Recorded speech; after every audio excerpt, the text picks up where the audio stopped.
విషయం ఏంటి అంటే వైఎస్ షర్మిల గారు కాంగ్రెస్ పార్టీని బలోపేతం చేయాలి అని చెప్పేసి ఆవిడ రాష్ట్రం మొత్తం కూడా పర్యటిస్తూ ఉన్నారు. దీనిలో భాగంగా ఆవిడ తాజాగా వైఎస్ సునీతారెడ్డి గారిని కలిశారు. ఎక్కడ కలిశారో తెలుసా? ఇడుపులపాయ.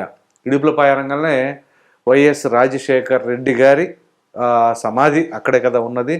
సో ఈ నేపథ్యంలో ఏదైనా సరే సుఖమైనా బాధ అయినా ఏదైనా సరే అక్కడికే వెళ్ళి పంచుకుంటూ ఉంటారు వైఎస్ కుటుంబ సభ్యులు. ఇప్పుడు సునీతారెడ్డి గారిని కూడా రాజకీయ పరంగా ఎంట్రీ ఇవ్వాలి అన్నట్లుగా ఆ భేటీ యొక్క సారాంశం అట.